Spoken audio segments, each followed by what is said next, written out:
morning. Good morning. I hear echo from you. Really? Yep. Uh, You're not muted on StreamYard. oh. I see. All right. Okay. Is it going? Yep. Okay. I hear you. I was hearing the echo. Like, what is the echo? What is the echo? All right. Good morning. Good Good morning. morning. Okay, let me find my okay.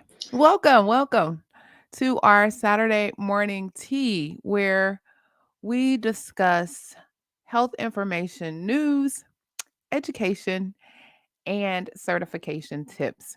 I'm Clarice Warner, the Grow with the Pearls, the founder and education director of the Professional Reimbursement Network, LLC, where coding education is key. And before I introduce my co hosts, let me tell you a little bit about our sponsor. Today's episode is sponsored by the Professional Reimbursement Network's free email course on the 5 steps to become a certified marketable medical coder.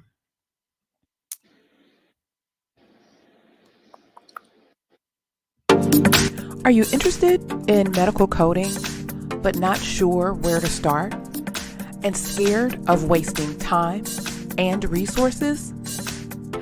Let me help you with the right steps to become a certified marketable medical coder. Learn more at bit.ly/5stepscoder. All right. So welcome, Asha. I hope I said your name right. You know how I am about names.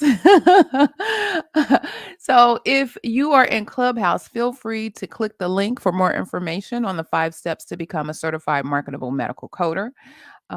If you are on YouTube and Facebook, welcome. And you can find the information in the description box below.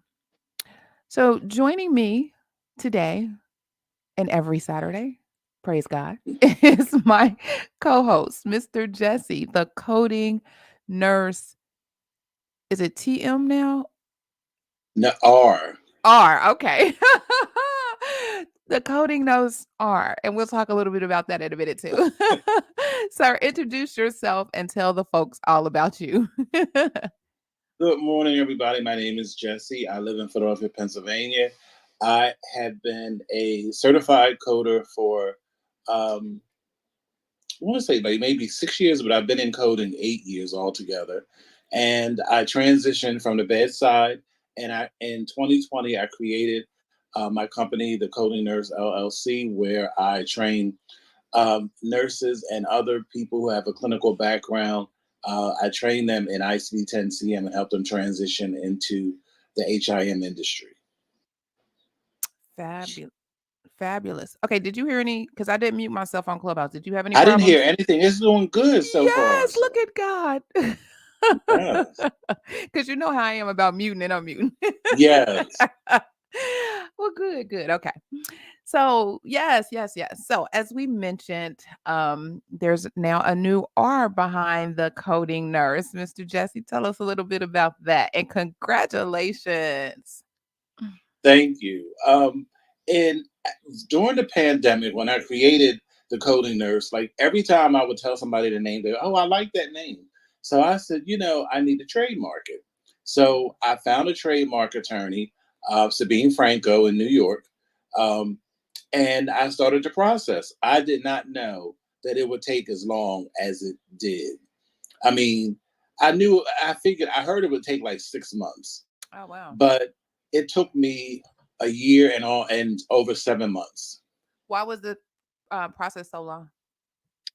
When I from what my attorney told me, what Sabine told me was, she said that in 2020 normally they get like 600,000 applications a year. Uh-huh. In 2020 they got over 900,000.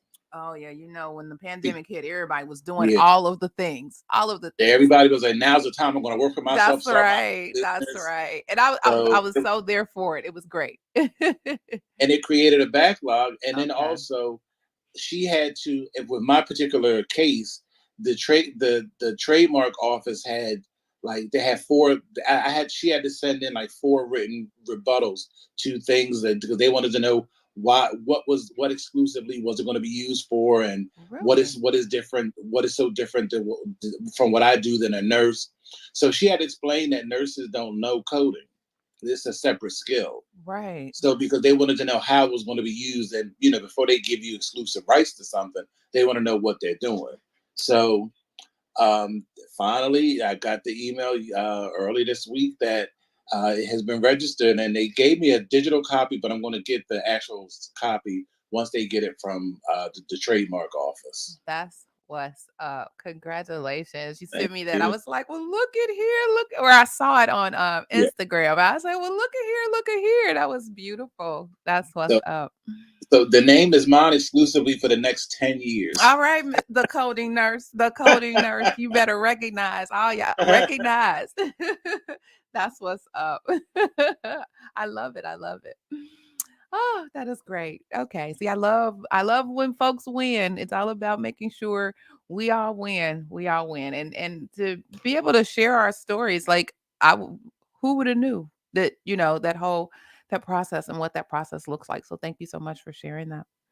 And it's important for us, especially being entrepreneurs of color. Like, you got to protect you, because we think, oh, it's cute, but name things have value in the marketplace, That is right. and you want to make sure that you have the exclusive rights, and nothing that you created somebody else can just come and snatch it. Right. You're absolutely right. But the good thing is, what I did find out through the trademark process is, once you because when you have an attorney, what they do is they do a search first. They search to see if there's anything in the pipeline Uh-huh. that's similar to yours, because if it is, then nobody you can't. So by me, when I filed my claim, there was nothing. It was something similar, but it wasn't in the same category, and it wasn't the coding nurse. It was the nurse code or something, and it was something totally different. Okay. So once she filed the application, I could have put the TM next to my name, because the TM just means that it's in process, but it's not official. Oh, okay. So because once it's official, it's either a R or a C, or it's copywritten or it's registered. Oh, see, I learned something new just now. Okay, because I see So the TMs all the time, and I'm like, okay, I just thought that meant it was trademark, but okay, okay, we learned it something new. because you can use a TM until you get the R. Okay, So they she was saying that once they filed the claim, nobody else could use it until they made a decision on mine. So if mine got denied, then they could and use it. I didn't appeal it or something, then they go to the next person. Okay, So as long as it's not being used by, or it's not in the pipeline, once you file your application, you have exclusive rights until a decision is made. okay, And I didn't know all that. It's a lot of stuff behind the I scenes. see. Look That's why you at have it. to have an attorney. You can't do this on your own. Yeah, and trust and believe. There's somebody on YouTube telling you, oh, all you got to do is read this and look at that and Oh yeah. do this and do that. That's what's up though. Wow. So let me ask you one more question. Mhm. It's federal, so nobody Yeah. across the country can use the coding nurses, not just statewide. Okay. No. Okay. Cool. And Exciting. then you can add classes. I have two classes right now, but there's different classes for like different, like if I would, like, right now I have apparel, and I have the consulting business. So those are two separate classes. Okay. So because I wanted to do pens and like sticky pads, so those are separate classes. So I can add those classes at any time. I just have to pay an additional fee. Then I have to submit. I have to have, like, for me for the class, you can either have it for existing use or future use. Okay. So if I had so because I had T-shirts made up, so I just sent a copy along with my application, so they could send it to see that the apparel is actually being used.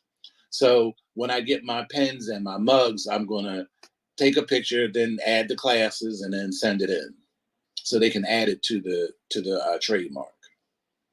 Oh, well, look at nice.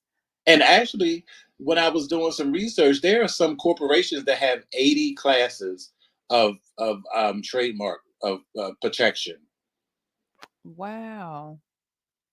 Interesting. Yeah. Interesting. Well, look at you, all on the preparation and foundation and showing us how to do it. Like, cause I made a mug. You get your business cards and you get your little t-shirts. Well, I said I was gonna stop saying little. You get your t-shirts and your and I got a mug, but it was just for me. It wasn't anything um for retail purposes or anything. But yeah, that's interesting. Okay. Well, I appreciate you sharing that again. Thank you. Thank Yeah. you. You're paving the way for us all. And And one last thing, and uh-huh. you trademark a name, not necessarily a logo, because you can change the logo, but you want the name Correct. to, that's what you want to protect. Correct. Correct. All right. All right. Love it. Love And it. it covers any coloring, any size. They can't use a coding nurse, period, in no way, shape, or form, in Cool. any capacity. So I said I wasn't gonna ask another question, didn't I? But so do you have so with the coding nurse, do you have like a tagline? Is the tagline included in that, or is it just the name? Or do you know? That I don't know, Okay. but I would think that that could be trademarked too, if I had a tagline. Okay. I mean, would that be part of the same application, or would that be something that you have to do See, separately? now that I don't know, Okay. Okay. because it would still be, because you want to protect it. Correct. So that might be, it could be included. I don't know, but Okay. that's a good question. Okay. And was it expensive? Altogether, I paid a little under $3,000. Okay. Money well spent. Yeah. Money well spent. All right. See, when you see, I was gonna say something bad, but I'm gonna say it anyway. When you think about all those jobs you had to go through, or all those companies you had to go through, look what you got from it. You got That's something out of right. it. Uh, those places that was killing you, you got something Because good out of it. because honestly, like, I mean, I'm just relieved that it's over, and I didn't have, because I was like, because it was taking a while, and I was like, well, what's going to happen? And I said, what happens if they deny it? So she said, well, you can appeal it. She said, well, I'll just tell you, that it can be expensive. So she Mm, said, if you appeal it, she said, you would have to pay like, I had to pay her like $4,000 okay. for her to go and fight it out. But because I told her, I said, listen, I'm prepared to do it, because my thing was, like I had told you before, like prior to me doing the videos, like when I first started, it was no big deal because nobody was listening or watching. But I had noticed that people who had been doing videos for a minute, they started talking about nurse coding and nurses getting into coding, and I'm like, oh. I've seen some of So, those. Yeah. mhm. So I'm like, I don't. So if you're doing that, then what else who else is thinking about something? I don't want anybody to come. Oh, well, you not like that name. Let me go run. So I was like, no, you can run, but I was already there. So So when you I put your name on the thing right here, I'm gonna need you to go ahead and just add that little R on top of okay. there. Like, do your thing. All That's right. what's up. But you're right. There's a lot. I've seen just a lot of stuff. I think I was on Instagram. And I don't do a lot of Instagram, even though that seems to be where most people or a lot of people are, I guess younger folks or whatever. Um, and when I think about it, I'll be like, oh, I'm not into y'all know how I'm busy. I'm busy trying to help folks and do other things. So but I'll go out and I'll look and I see a lot of folks coming up and providing education and providing. I'm like, I don't even know these people. Like who? Not that they don't know what they're. I'm just like, I don't even know you. I don't know.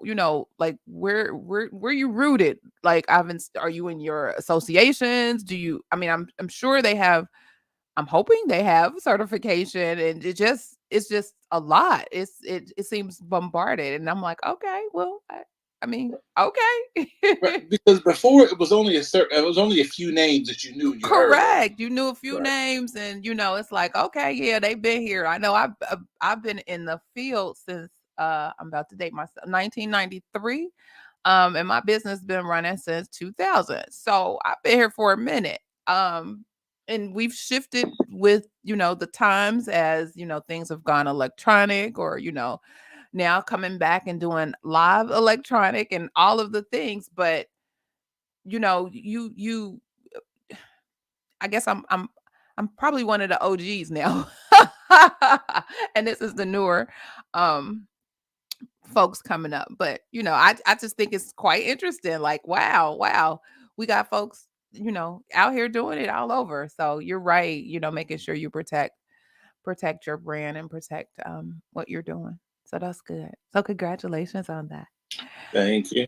So one of the things I wanted to bring up today was, we're in start April started a new quarter and started a whole new, I won't say level of foolishness, but a whole new level of things that as a coder you need to concern yourself with.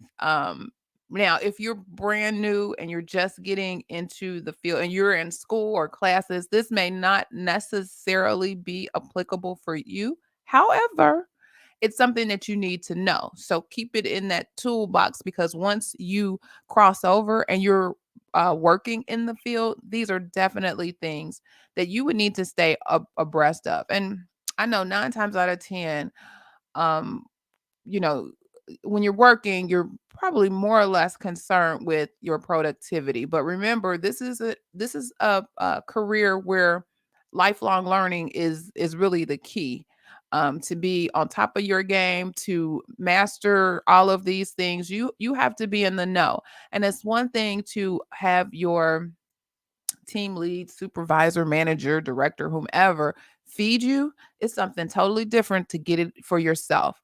And so just I always try to put things out there where you can go for yourself, because somebody may ask you a question. Well, trust and believe they will ask you a question and want some proof. They want to see the black and white documentation of, why are you telling me that I need to do this versus that? Or why are you saying that this needs to be sequenced that way? Well, you should be able to not just go to your manager and say, you know what, they asked me so and so and so, how. No, you should be able to um find that information and provide that information for anyone who asks. So with the new quarter, some things have been released. So there have been some updates to the hospital outpatient prospective payment system, or ops. There's a whole transmittal.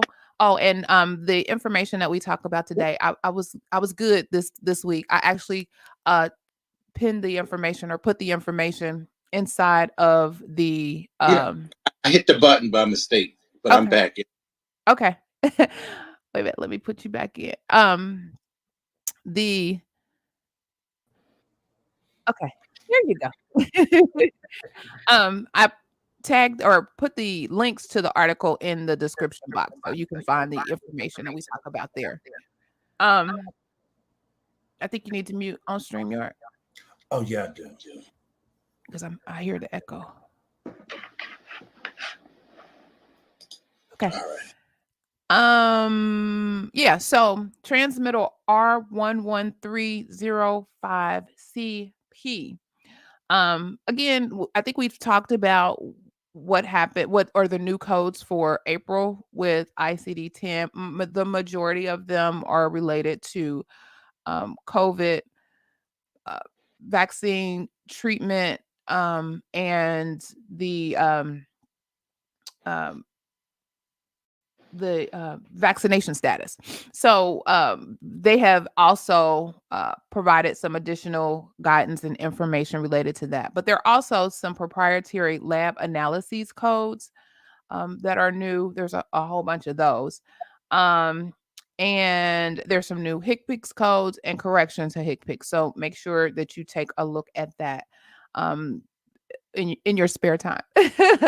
It's about the document length is about 31 pages. You also have the 2022 Integrated Outpatient Code Editor specifications, and that's on transmittal R11304CP. Again, this information provides updates to the diagnosis codes, your APCs or ambulatory payment classifications, HCPC codes, and modifiers. ICD-10 PCS has a new technology list. Um, if there are if you are working in your facilities and have changes in different services or substances or even devices, you might want to check this list, and then make sure that you're providing the appropriate education, or someone is providing the appropriate education to the staff on those changes and where to find documentation. Uh, Kind of aside from that, you want to make sure that you're looking at your denial trends, and we talk about denials all the time. Um, so take a look at your DRG denials. Lots of information there. This kind of helps you avoid denials if you're proactive and taking a look at things. Um, and you can do that not just one person, but in tandem. Remember, we talked about a lot of denials that are around sepsis, a lot of denials that are around malnutrition. And I've seen webinars recently that have sprung up that are, $250. Let's talk about sepsis. Let's talk about malnutrition. So, so yeah, make sure that you kind of take a look at that. Everybody has a Medicare administrative contractor. Um, Use their websites. Their websites are gold. I mean, there's all kinds of stuff and information on the websites for you. They have education, they have webinars, they have um, policy documents, they have all of the things. And so that is making sure you understand where you are, um, for your state, for your area, how your Mac is moving. They let you know, they tell you, you have CMS, and then narrow that down to the Mac for your area. And as we've talked about several times, not all Macs are the same. Not all Macs read things the same, even though in most cases they should. But you have to know the differences, especially if you're coding, say like we're coding consultants. You have to know what's going on in other states, so you have to be prepared. If you're coding in this state, you need to be abreast of what's happening in that particular state, and not take what's happening in one state and applying it to another. So check out those Mac websites. And um the other thing that I found out is that the certs are coming back. So the comprehensive error reporting, testing, reviews, they were on pause during the pandemic, but like most things that are opening up, they are coming back. So be on the lookout for certs. And for me, certs provide like a lot of information, kind of tell you what's happening, where the errors, where they're finding errors. They provide opportunities for me from the educational perspective on what I need to hone in and make sure that I'm providing folks information about. So, I don't know, Mr. Jesse, you want to weigh in on any of all those things? As you were talking, the thing that kept sticking out for me, or what the word that jumps out for me, the phrase is provider education. Mm-hmm. Because when you talk, everything that is listed, everything that is being updated is a response to um, documentation. Mm-hmm. And it is so amazing how, they try to provide as much education as possible, but for whatever reason, it seems just like providers just seem to do what they want to do when it's all said and done. Like they fight the documentation process tooth and nail. And if you would just document appropriately, that would alleviate 99.9% of the holdup and the backlog and the just the angst in HIM. It really would. Yeah. Because when you have clear, concise documentation, it's airtight. It's like it's easy breezy. It's laid out. It's right here. Everybody sees it. But when you have to, when you and what happens is, and to to a point, the HIM staff has to take responsibility too, because then what they try to do is they try to contort and conflate and try to bend what a provider is saying to fit something so they can just get it over with. Mm-hmm. And that's not how you code, because at the end of the day, it's going to be audited by somebody and they're going to rip it to pieces, and you're going to be right back to where you started. So it just creates more problems than alleviates. And it's just, I don't know how in this current model how they can make providers, other than do what they're doing, like, tie up their revenue, um, have them pay back all this money. I don't know, because they just don't seem to be willing participants, is what I'll say. I agree. There the big push for uh easing the documentation burden on providers. And even with what they've done with E&M coding and the documentation, they've kind of cut out, they've made it, they've stated that you need to have, the history and the examination, or appropriate history and examination documented. However, it's not part of the leveling of the service. It's focused primarily on medical decision making, which it always should have been. I've always made sure, with my providers, that I told them, medical decision making is the piece that to me ties in medical necessity, but that's a whole other conversation. But anyway, um, and so I think you know, they're trying to pacify the providers by giving them some leeway and some out, and I think it's in most cases making things worse, because they just want to find a template or find a smart phrase that they can just, easily hit the button and go, and hit the button and go, and everybody and everything kind of looks the same. I mean, you do have wonderful providers who document beautifully and really detail what's happening from person to person, but again, every person, even if they have the same diagnosis, is not the same. Their body doesn't react the same. The treatment that you're providing to them may or may not be the same, and so you can't treat them as an assembly line, if you will, and just, move them in, move them out, move them in, move them out, and then, at the bare minimum documentation, but expect the highest level of service. It shouldn't work that way. But I think you're 100% right. It's really about educating providers, and getting in front of them and getting them to understand or see the the whole picture. Like you're like, they're part of the cycle. You're one piece in the cycle. um you're not the main piece. Actually, the patient is the main piece, but you're one piece. And if you focus on, your patient, understanding what's happening with the patient, and that realizing you, provider, are basically the advocate of that patient. You're telling that patient's story. You're telling that patient's story to a multiple of entities. You're telling that patient's story to the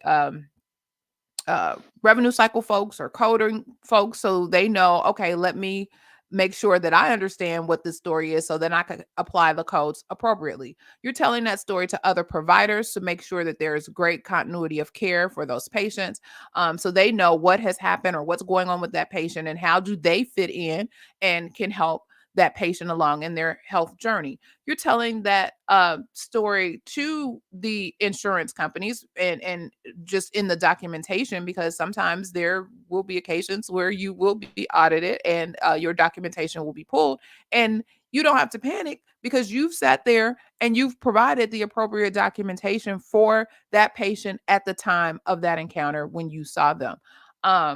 Versus, and I see it all the time, and I know they're busy, and I know they're stressed, and I know they're doing a whole lot, but um even if you don't sit down at the computer and document everything right then and there. And even I've seen some providers where they're sitting at the computer, really they're just like clicking off, and it's like a checklist, if you will.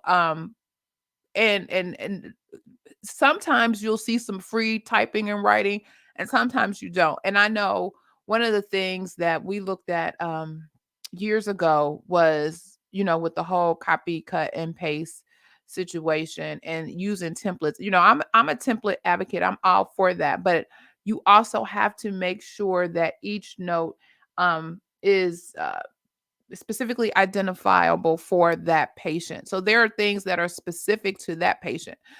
Yes, you may treat all the patients with a certain diagnosis a certain way. You may, provide the same type of medication and make adjustments, as needed.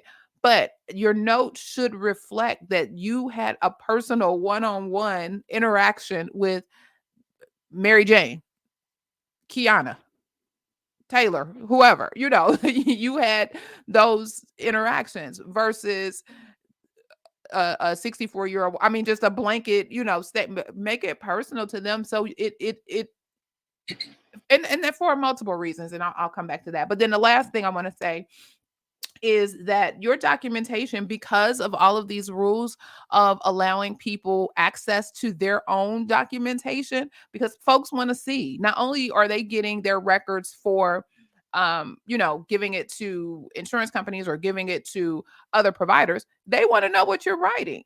They want to see, and you have to provide the access. That's part of all these new rules and laws. How do you provide access, even in an electronic medical record? How do you, they want to see. And so you go back and you look. I know the providers that we have, they have my chart, and we can go in and we can take a look and see, the end of visit summary. We can see all of the information, and you can look, and I could truly like compare one summary to the next summary. Like, were we even here? I mean, did only thing you may see change is a weight. Like, really, what is this?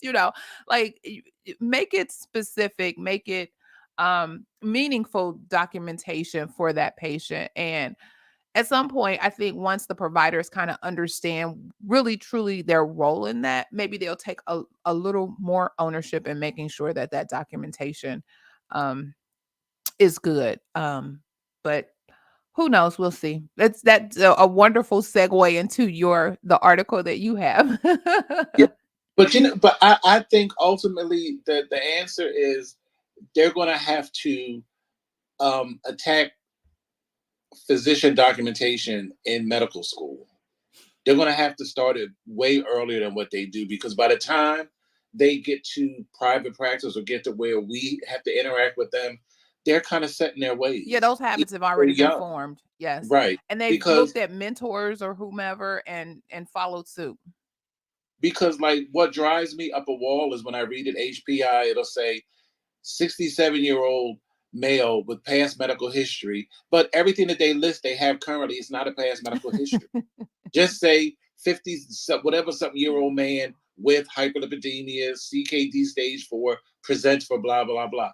Why? Because what they don't understand is when you say past medical history, then if that's a current condition, you have to diagnose that in the assessment. But Exactly. even if you didn't put it in the assessment, let's say technically you should, but if you did not use the phrase past medical history, if you just put patient blah blah blah with hyperlipidemia blah blah blah, and then if we go to the medication list and they're on a statin or they're on an ACE inhibitor, we could still code it, whether you put it down to the assessment or not. But when you putting stuff like that, you shoot yourself in the foot. Yep. Yep. Yep. Good morning, Glenda. Okay. But so get into the article that I was reading about was very interesting because it's actually it was written by this, it was an executive summary by a physician, Mm-hmm. and it was talking about what the US healthcare would look like in 2032. Mm-hmm. And it talks about all of the different it's 10 points, and the last one is physician burnout will decrease with but I was just mainly focused on, because what was interesting for me, because what I took from it is what what in this list will affect coders or will affect the HIM industry, Okay. and or even um, provide an inkling to new opportunities in HIM. And number six, it talks about digital advances, including wearable technology, will account for more than half of global healthcare investment. So that means that there's going to be a lot more monitoring, so especially remote monitoring. So that means that there's going to be a lot more that's going to fall under telehealth. Yep. You're going to have a lot more remote engagement. So you're going to have, so that to me says, well, somebody really needs to know the rules around telehealth and telemedicine because it's a difference. Yep. And then it was says advanced practice clinicians, APCs, will become the primary care providers for many Americans, reserving MDs and DOs for complex cases. They've been trying to do that for a minute because that's why they have so many nurse practitioners and a lot of NPs and PAs have that they want to assume that role, but um, that would help. But then you also have these you have some states where MPs and PAs have full practice authority. Then you have some where under an MD. So if they work that out, maybe on a national level, I could kind of see that. I could see them becoming more of like primary care providers, and then you would send them off to an MD for a specialist or an advanced practice NP who's in in a practice in an advanced practice. I could see that, but that will also that's going to also increase um, work because they are turning out because MPs are being turned out like rabbits. Well, the thing is, the globally. So I always like to think globally. Globally, that's not a new phenomenon. Many countries utilize their advanced practice clinicians that way. It's called task shifting. And so what they do Okay. is you have your physicians, and they're used for the most complex cases, but they go all the way down. It's like it's task shifting levels 1 through 4. So like the physicians will train the nurse practitioners or the nurses, because some of them aren't even necessarily nurse practitioners. They may just be a higher level nurse, whatever that means for that particular country. They will train them, but they're not necessarily supervising them. In some cases, I guess they could, but in most cases, they're off on their own. They're they have their own practice or what have you. And then if a patient's conditions warrants the additional care or specialized care, then they bump them up to the physician. Then the nurse can also train other nurses, or like lower nurses, your LPNs, your diploma nurse, they can train them. And then they can even train, or the nurse can train the lower nurses, as well as what are called community health workers. And then the community health workers, they may have like one person who is focused solely on say hypertension, and that's their specialty. And so all patients that are hypertensive, they would see this person, and they would get whatever. Now if it's something that goes outside of their scope of practice, if you will, then it's bumped up to the higher nurse. But it's kind of managing better the patients with the different chronic conditions, and focusing it on outcomes. And if you have somebody who is focusing solely on those areas, then that helps. And then for those countries that probably are they're called, so the countries are broken down into low income countries, moderate income countries, and high income countries. And so for those with like low income and some moderate income, they also have like what is a peer worker. And I think we have that in our country, not necessarily around traditional medicine. I'm trying to think. There may be some peer workers in like the diabetes space. So somebody who is diabetic who is kind of training and talking through and teaching other diabetics. But I know we have it in like the behavioral health space. So you Oh, have HIV. yeah. Oh, okay. You Yeah, have they have it. a lot of peer educators in HIV. Okay. Okay. I didn't think about that, but you're right. Where, so that may be that first level of contact with, the somebody helping you understand your diagnoses, how to take care of yourself and managing. And so, there are levels to this. And so, like I said, countries across the world have been using this task shifting. I think for the United States, we got big egos. Folks have placed um I say this all the time. Folks have placed physicians on these pedestals, and it's like, and I'm all for the education and the information that they bring and that they provide for everybody. Um, but even in my interaction with providers, I'd be like, you put your pants on just like I do. We, yeah, you have a level of expertise, but I have a level of expertise as well. And so let's work together. Let's collaborate. And so I don't know. I, I don't know if, because I know that's a huge battle. Even I have a lot of friends that are nurse practitioners that work inside of facilities and organizations, and that's a huge battle. Like they just want to use us. Um, to I know at one point their whole payment model was, we're going to have them do the work, but we're going to reap the rewards and we'll get the points for the number of patients and all of that. And it was like, whoa, time out, chemo, time out. We can do this too. We can see patients, we can diagnose. In some states, we can prescribe medication.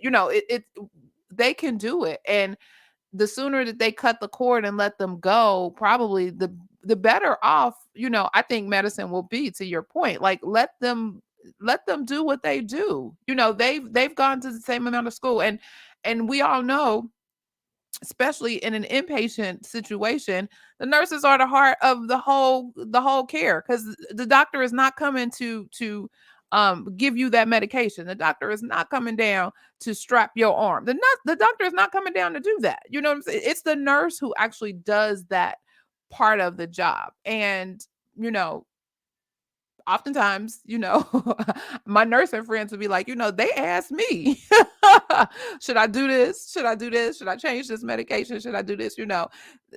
Oftentimes. They So do. They do. yeah, yeah. So it's like, why not allow them the opportunity to do that? And I think, it's going to be interesting, even in your article, how that plays out, because they are fighting. They are fighting tooth and nail. Your nurse practitioners and your physician assistants, they are fighting. They're like, yeah, we could do this, and they're fighting them.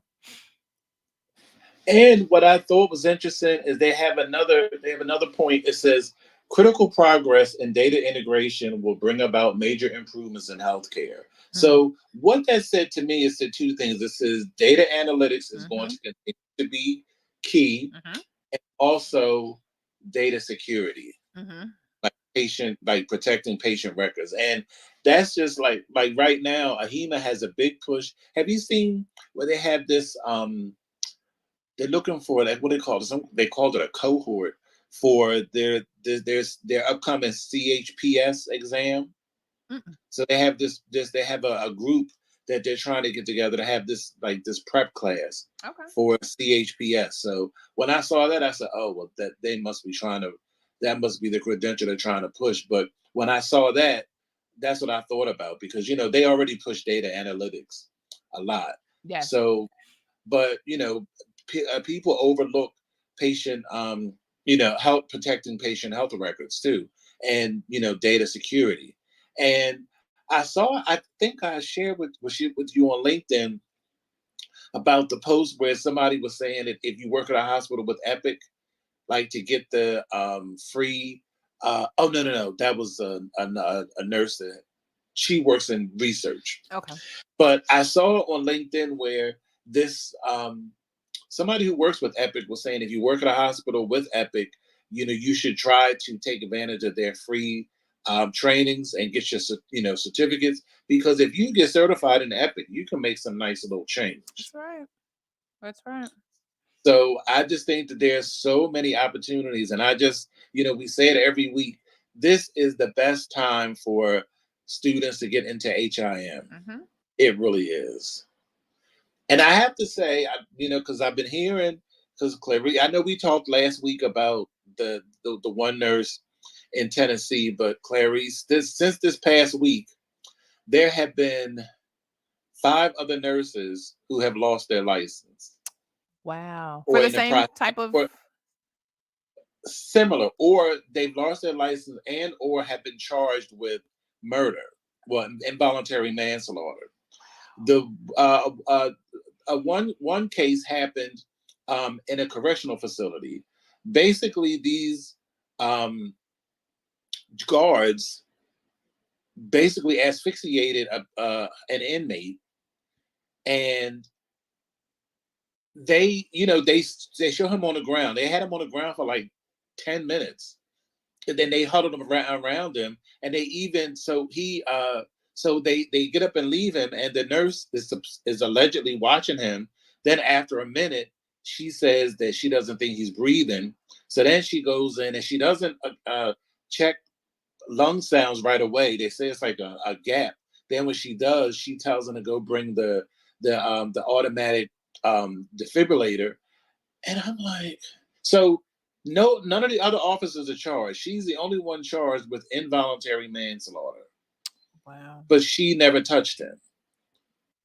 Wow. I'm, and then, and I think in California, so far these nurses have lost their license. They haven't been charged yet.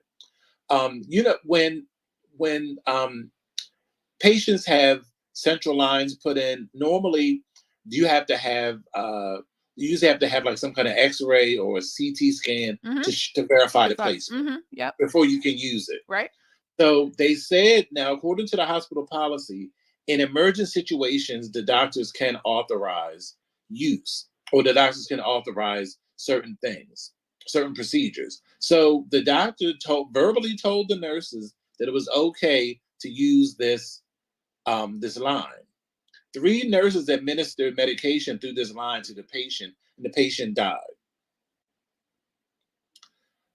So they're saying that it was the nurse's responsibility to, number one, check to see if the doctor had the proper credentials to authorize that. What? Yes. Wait a minute. Wait a minute. Hold on.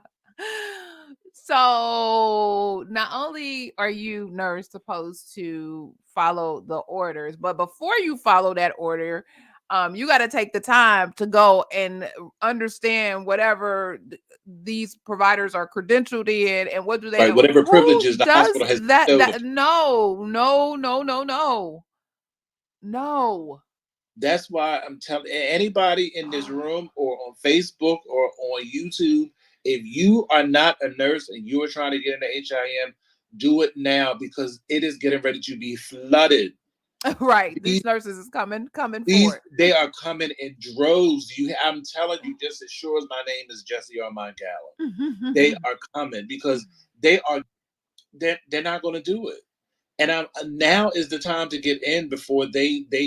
I'm telling you, you don't want to see it 5 years from now. Oh God. Yeah. Oh my goodness. Whew.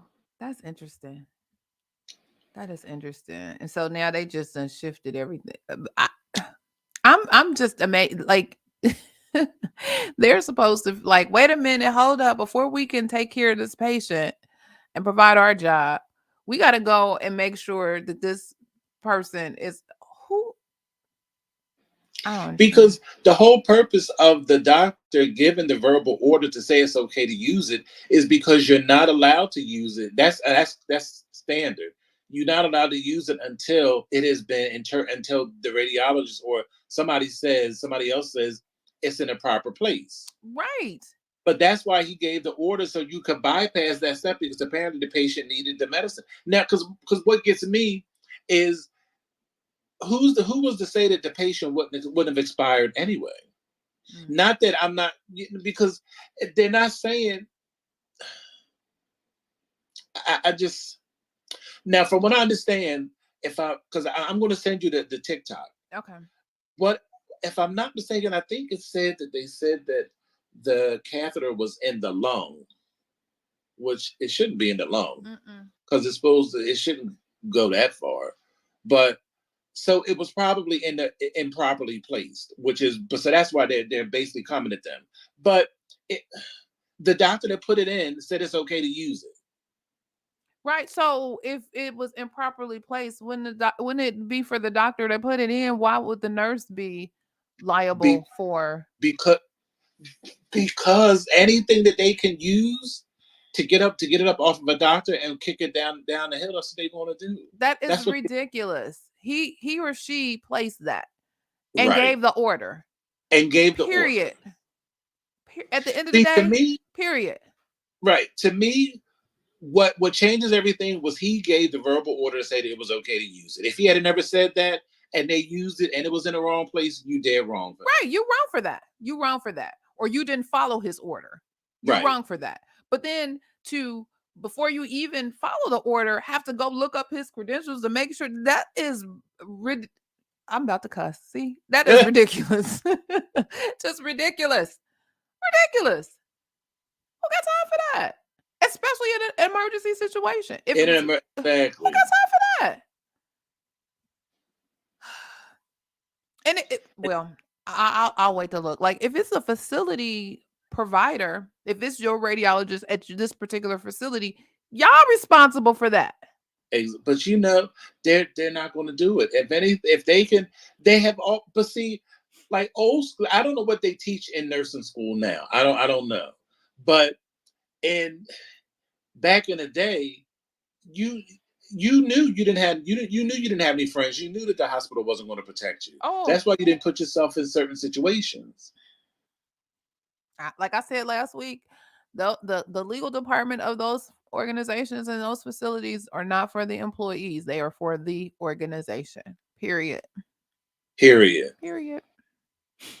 Know that. And know that what covers you is your documentation. Wow. So it's getting ready to. It's going to be something. But I mean, HIM is going to flourish because Yes. the article was also talking about how because of COVID, they are estimating that it's going to be responsible for a certain number of deaths because of delay in treatment and diagnosis and diagnosis of conditions because people weren't able to go to the doctor. So I'm like, I guess if you think about it, that is true. Yeah. Well, that has happened. It's happening now with COVID. A lot of Right. people when especially when we were in the thick of things and we were kind of staying safe at home. I won't say lockdown, staying safe at home. um Folks were not going to facilities, they weren't going to the doctor, and unfortunately things that may have already been there may have progressed by the time they saw a provider. So yeah, we saw that there. Yeah, that was a great article. Mm-hmm. I was like, wow, it's gonna be interesting to see what it looks like 10 years from now. And then It just looking at the is. date, 30, whatever, I was like, ooh, that sounds like some space age stuff, but I guess that is But it just really 10 is years. 10 years. Yeah. Right. Like, and prayerfully we'll all still be around. Yes. Goodness. Look, and in 10 years, I'll be renewing my trademark. Hey, you better speak it into existence. All right now. With the multiple conglomerates that you will have up under it. Look at that. Yes. Yes, yes.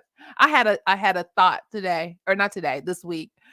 I'm going to reach out to our wonderful friends that are in the in Abu Dhabi and Dubai, and have some conversations. I was listening to, this is where I got it from. I was listening to um it's a group of I guess they're investors, but they have a training where they talk about investing and just learning different businesses. I think they're called Earn Your Leisure. And Yeah. they had Steve Harvey on their show, and it was probably one of the longest ones they had ever did. And so I was walking and I was listening to them while I was walking, and they talked about um how they're really looking, folks in that part of the world are really looking to partner with folks that look like you and I, on various entities. And it brought me back to, this whole global thing, and how the need for, what we provide, as far as coding, revenue cycle management, the whole shebang, um how, it could be beneficial. And I was like, okay, I'm gonna get with Mr. Jesse, and we're gonna get all our passports, paperwork, shots, whatever it is we need to have in order, and contact our friends and find out who we need to talk to, where we need to go, and just take a look. Even if it's just to take a look, it'll be a trip just to take a look to see, who, what, when, where, why. Right. Look, I'm ready. Look, my passport, I think, is valid for the next 5 years. I'm good. Look at you. So I was like, oh, this may be an opportunity just to see what the lay of the land looks like, and um how we may help. It's one thing to see the and I know India is another place that, like, they're sprouting up, and folks out the woodwork. But remember, I told you I talked to the organization when I was at the conference, and Mhm. asked them, like, because they said we have an offshore department, and I'm like, Excuse me, sir, what does that mean?" Explain that to me. And it was like, no, we actually have a whole entity in India where, we provide, and we tell our clients, here's a quote lower cost alternative to assisting you with coding backlogs, or your coding needs, or what have you. Or you can get this level, which would be your coders in state. But what they do is they have people who are over the folks in India, kind of doing the monitoring. And so they're auditing, and they have benchmarks, and they're managing and making sure, that the people are meeting those benchmarks. But I'm like, y'all in both of the worlds, because it's coming. It's coming, It is. especially now where um we've seen a reduction in services that are these, because these facilities, these folks losing a little money as relate to COVID. And if we have Mhm. another pandemic, what is that going to look like? And prayerfully, we won't have anything anytime soon. But if Right. we did, like, back to back, oh my God, it's gonna destroy that whole system. So they're looking to cut corners and cut costs however they can. So yeah. So yeah, I just see the global piece in me is still, it's still working back here. It's still I working. get it. I It's get it. still working. So how was your whole so was this your first full week? Did we where we at? Yes, it was my first full week. Okay, okay. And how are things going? I enjoyed it. I had an interview with CBS of all people, as they had partnered with Aetna. I didn't even know, Mm, and they were looking for, in Pennsylvania, a coding auditor. okay. So I was like, you know what? I mean, it auditing. I could do that with my eyes closed. So I was like, so I threw my hat in the ring, had my phone interview, and um, do you do what she said? Do you have your CPC? I said no. I said, but I have everything. But I said I have the equivalents, and then some. I ain't hear back.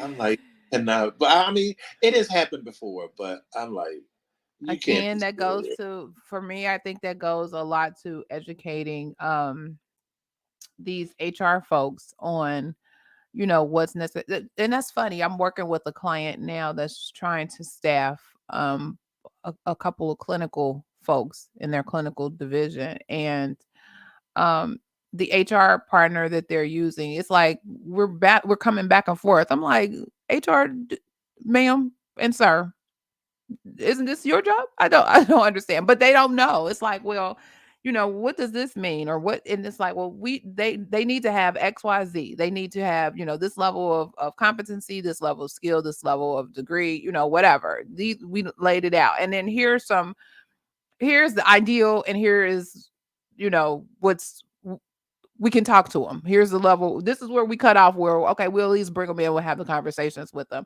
And then these people down here, we can't do anything with them. I'm sorry. You just have to do your HR thing.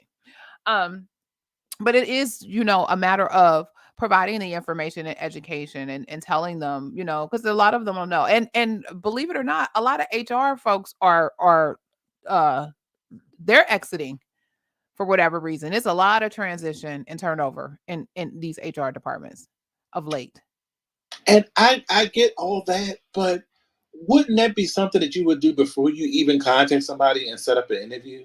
You would think, If before that's you if even that's the post a job, would you not have the knowledge of what the job is that you post in? So when people call with questions or whatever, even if they didn't, submit resumes or whatever, or even apply, they may just have some general questions like, can you help me understand la la la, la or whatever. You would think at least you'll be knowledgeable about the position that you're responsible for and you're posting. I just don't know. I don't. Maybe it's just me. Maybe it's just me. Well, good, good. I don't know where were you in this journey, and we can talk offline. I may have some information for you if you're looking for something. Um, okay. yeah. I mean, because what I am going to do is I am going to increase the frequency of my courses, and Okay. because it's I mean, plus I see you know these nurses are trying to jump ship, so I'm trying to pull the boat up to shore, jump right here Pull it in. So are because you affiliate? Are you like with nursing associations, or so how do you? that's what I have to do because I definitely know that's what I have been. So I started this week because I have reached out to because I have somebody who does. Um, I really want to revamp my website, and he had done some graphics for me before, and he's really talented. So I was going to get with him to put together like some more marketing because I know I have to be more consistent with what I put out. Mhm. I do Mhm. because you Yes, have to put it out. sir. Yes, sir. You have to put it out there, and I mean, I have to do a lot better What is because your for website platform? What do you use for your website? Squarespace. Okay. Is it a WordPress website, or is it? No, Squarespace. Okay, okay, Mm. okay, And I don't know what because I know it's usually Wix, WordPress, or Squarespace. That's what I okay, hear. So okay, it's Squarespace, okay. and um, I get like the thing is I get like a good amount of traffic. And the videos when I put them out there, like they do, pretty well. But it's just I have to do better with consistency, and especially now. So, but I do have to come up with a better way to market specifically to because what I have decided I have to differentiate because right now I've decided I'm going to focus. Before it was like RNs and LPNs, but now I'm going to just focus on RNs Okay. because the majority of the people who sign up for my classes are always. I've only had like 2 LPNs since I've been doing it. Oh, really? Okay. Everybody else has been RNs. Okay. So, and they seem to love them. So why not? Yeah, they do. They look for, so even I think in the positions that I've seen, they've actually required an RN license, not necessarily an LPN. So you're right about that. Hmm. Because when it comes to like what I have, you know, I mean, just in my honest opinion, I think that LPNs could only they stand a better chance of doing CDI outpatient, but definitely not inpatient. Yeah. especially now because they don't even have LPNs in the hospital. Correct. But you know, Correct. so since that's the case, you know, look, because my thing is, if you're going to go into the industry, at least be trained properly, at least know what you're doing. Oh, So that's the only reason why I'm still trying to do it, because I'm trying to, at least if you come through me, you'll know what you're doing. amen. Because that's why I can't understand why they make such a ruckus over somebody having a clinical background, because everybody that does CDI has to be trained for one aspect or the other. Right. Either if you come in from an HIM standpoint, you need to be trained on the clinical indicators. If you come in with a clinical background and a nursing background, you have to be skilled. You have to be skilled on the coding, which to me is a lot harder, because clinical indicators are pretty simple. They're pretty cut and dry, black and white. The range is what the range is, and there's nowhere near as many clinical indicators for sepsis, acute respiratory failure, congestive heart failure, and renal failure And as they it don't is change to as often. no. They And don't then change as all those often. coding guidelines you have to learn, Yeah. and how this goes with that, and this trumps that, and because I know, like, because every time I teach sepsis, my students go through it because they don't read. And it says, because the guidelines says for severe sepsis that you either have to have it, either severe sepsis has to be documented, or an acute organ dysfunction has to be associated with the sepsis. Mhm. So if the doctor says acute respiratory failure due to sepsis, you can code severe sepsis. Yep. They don't have to document severe sepsis. That's enough. Yep. You have information there to support, and that's all part of it. Understanding what information you have available to you, and then understanding what the guidelines state for that. That's all part of the majority, the bulk of coding, not just going through a book Yep. and pulling out a code. uh, yeah, so cool, cool, cool. It's a wonderful time. I'm excited. It is, it is. It's wonderful. It's great. I'm fortunate about what's happening in this nurse space, and I can hear the coders now, or the health information professionals now, especially as we are embarking on our health information professionals week, trying to shore up and guard, be the gatekeepers, as you will. um but I think there's room for everybody. I think we all just need to just collaborate and stay in our lanes and play our roles, but I think we all could work together and do some great work in basically advancing the outcomes of patients. And if we're keeping the patient at the forefront of what we're doing, um I think it would make the difference and change a lot of things, and allow these programs, particularly in the CDI space, to flourish. And it's funny because you hear a lot of buzz about, is it required, should we have it, what's the future of it, um is it necessary, blah blah blah. And I think a lot of that comes from a clinician perspective, which again, um providing that clinical or provider education would be key to that, so they understand. Like, you wouldn't see these queries if you just followed the rules that we told you. Just do it. Exactly. Just do it. Because this week for my students, their quiz is due tomorrow. I can't wait to see it, because I've had them. Some of the questions are, they have to evaluate, like, diagnoses and see, what will increase the MSDRG, and then they have to actually calculate the DRG. One question they don't have a CC or an MCC, but the other one they do. Mm. So and they have actually, I sent them the link to the version 39 definitions manual for the ICD-10 CMPCF. So Mm. they have to go into the MDC and then find the DRG. Oh, that's what's up. Now And I told, these are your regular coding students, or these are your yeah, CDI? Okay. no, regular coding students. Okay. Because, like I told him, I said, if you all would listen, and I said, listen, I said, I'm not trying to tell, I don't tell you, no, nothing to be blowing smoke. I said, but if you would listen and really get this down, you, especially now, I said, you as an RN, you can go and talk yourself into a job. If you throw out certain things that they know, okay. If you tell them that you know how to manually calculate a DRG, you know about it, an MDC. Most people can't calculate a DRG if they don't have a 3M encoder. They can't do it. It's not hard, but Mm-hmm. it goes to show you that you understand how it all works, Yep. and how it all, because, and I tell everybody, especially every nurse I've taught, I'm like, now that you have left the bedside, it is all about money.